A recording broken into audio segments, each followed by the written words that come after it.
Danes poteka na Mariborskem trgu Svobode vzgojno-preventivna akcija Zapelji se varno in varčno. Na kaj opozarjate?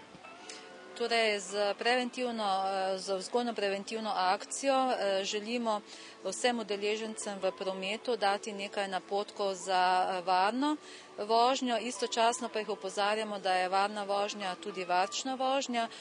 Namreč današnja preventivna akcija poteka ob zaključku ekotedna in se tudi na ta način vključujemo.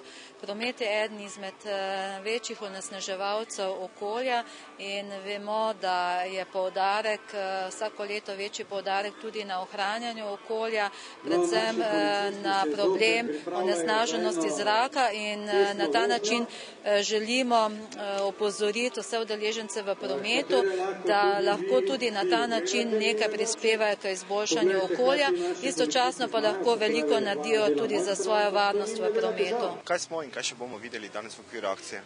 Poglejte, danes še bomo videli prikaz gasilske enote, katero bo pokazala, kako se pravilno gasi nastali požar, bodi si doma ali od zunaj, kako lahko pristopimo z varnostnega vidika in da se ne poškodujemo oziroma da ne škodujemo okolju. Kako ocenjujete stanje na slovenskih cestah? Stanje na slovenskih cestah, bi rekel, glede statistike pa vsega tega, kot zdaj vidimo v časopisju, ni najlepše. Kljub, bi rekel, spremenjeni oziroma novi zakonodaji, katera se pripravlja, ljudje še niso sprejeli kazni takšne, ki so opisane. Skratka, upamo, da bo jih ta nova zakonodaja streznila. Glavno, da inštruktor, da se srečate.